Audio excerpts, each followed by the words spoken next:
नमस्कार दोस्तों, मैं हूं अर्पित और एक बार फिर से आपका स्वागत है। बिहार में विधानसभा चुनाव का बिगुल बजने से पहले ही सभी राजनीतिक दल अपनी अपनी रणनीति को अंतिम रूप देने में लगे हुए हैं। वहीं एक सवाल जो अब सभी के जहन में है वो ये है कि प्रशांत किशोर किंग बनेंगे या फिर किंग मेकर। बहुत ही कम समय में इन्होंने अपनी पार्टी जन स्वराज को बिहार में लोकप्रिय बना दिया है और आलम ये है कि अब मुख्यमंत्री के चेहरे के रूप में तेजस्वी यादव और नीतीश कुमार के बाद तीसरी पसंद प्रशांत किशोर बन चुके हैं। ओपिनियन पोल में लगातार ये दिखाया जा रहा है कि एक बिल्कुल नए नए नेता चुनाव रणनीतिकार से नेता बने और इन्होंने अपनी पार्टी बनाई और अब इन्हें बिहार की 15 से 20% तक जनता मुख्यमंत्री के रूप में देखना चाहती है। ये इनकी बहुत बड़ी सफलता है, लेकिन क्या इसे ये वोट में तब्दील कर पाएंगे? इनके कैंडिडेट जीत पाएंगे? बिहार में परंपरागत रूप से ऐसा देखा गया है कि जो भी तीसरा मोर्चा बनता है या तो दोनों मुख्य गठबंधनों को नुकसान पहुंचाता है या किसी एक को खास तौर से नुकसान पहुंचाता है। जैसे चिराग पासवान ने जेडीयू को नुकसान पहुंचाया था पिछले विधानसभा चुनाव में। इस वीडियो में हम आपको बताने जा रहे हैं कि प्रशांत किशोर अपनी पार्टी से कौन से मजबूत कैंडिडेट उतारने जा रहे हैं, क्योंकि इनकी पार्टी में कई पूर्व प्रशासनिक अधिकारी, आईएएस, आईपीएस, समाज के हर क्षेत्र के लोग, हर वर्ग के लोग आ रहे हैं और उन्हें टिकट दिया जाएगा ऐसा कहा जा रहा है। तो आइए चलिए देखते हैं कि कौन है वो प्रत्याशी जिन्हें प्रशांत किशोर अपनी पार्टी से टिकट देने जा रहे हैं। इसमें सबसे पहला नाम जो आपके सामने आ रहा है ये है किरण सिंह का, जो कि करारी विधानसभा से आपको चुनाव लड़ती हुई दिखाई देंगी। अब चुनाव ये जीत पाएंगी या नहीं जीत पाएंगी, क्योंकि जन स्वराज के बारे में ये भी कहा जा रहा है कि इसका टारगेट ये भी है कि दोनों ही गठबंधन को नुकसान पहुंचाओ और त्रिशंकु विधानसभा बन जाए। अगर त्रिशंकु विधानसभा बन जाती है तो इसे बहुत बड़ी उपलब्धि माना जाएगा। जन स्वराज को अगर कुछ सीटें आ जाती हैं ठीक ठाक तो महत्वपूर्ण भूमिका में होंगे प्रशांत किशोर। लेकिन क्या ऐसा होगा?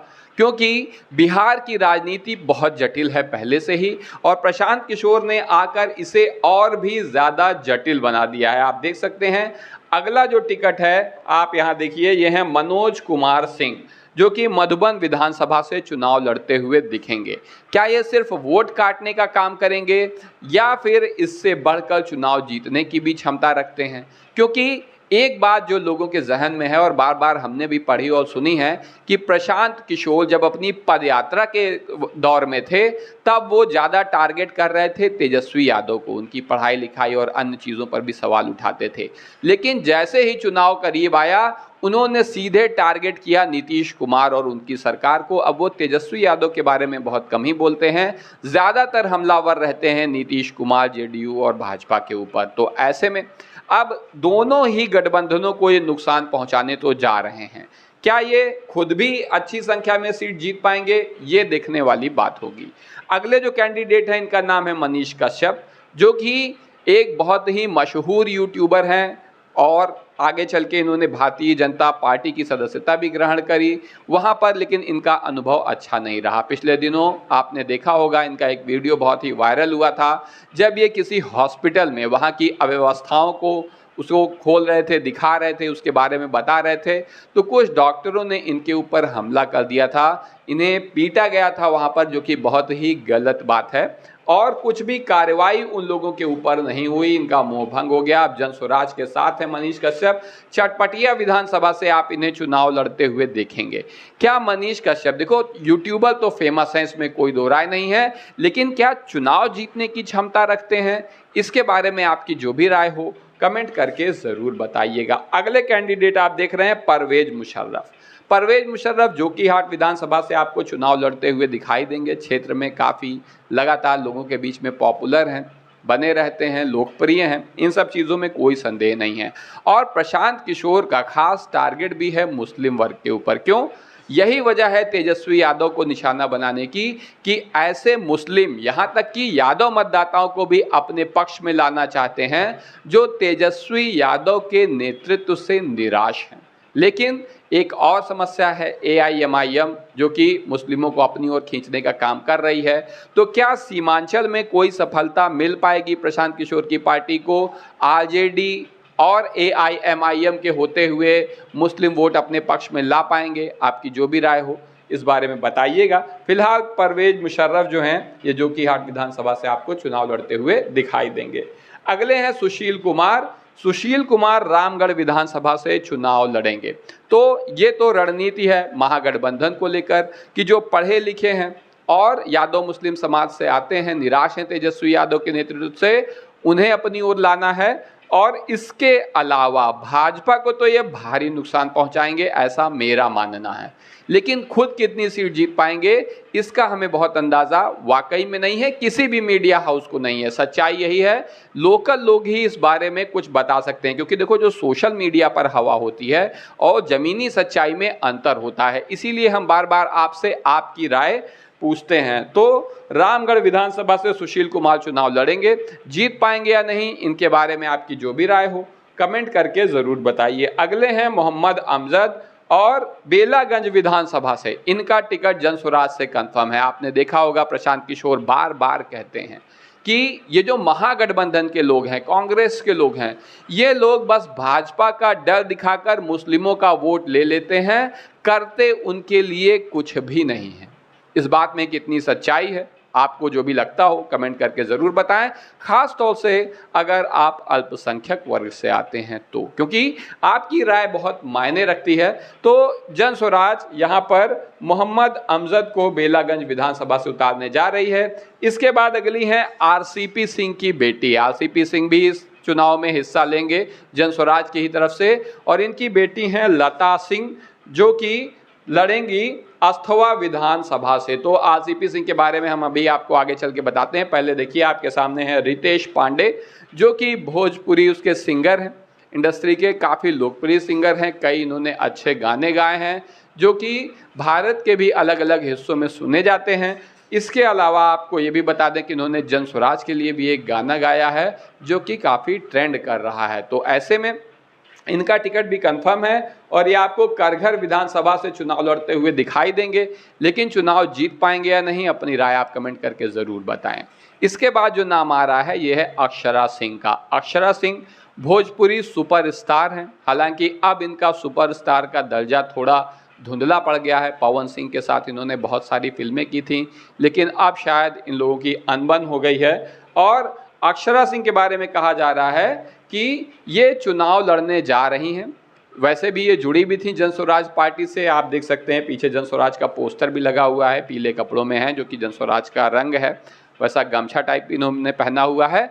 इनका टिकट कंफर्म है, लेकिन अभी किस सीट से लड़ेंगी ये फाइनल नहीं है। इस बात की भी संभावना जताई जा रही है कि हो सकता है कि अक्षरा सिंह खुद ही इनकार कर दें कि वो चुनाव नहीं लड़ेंगी, अपना व्यक्तिगत कारण बना के। लेकिन फिलहाल पार्टी से जुड़ी हुई हैं, तो इस बारे में अभी पूरी तरह से पूरे आश्वस्त होकर कुछ नहीं कहा जा सकता है। अगली जो है ये है मनोज भारती, जो कि कार्यकारी अध्यक्ष हैं जनसुराज पार्टी के।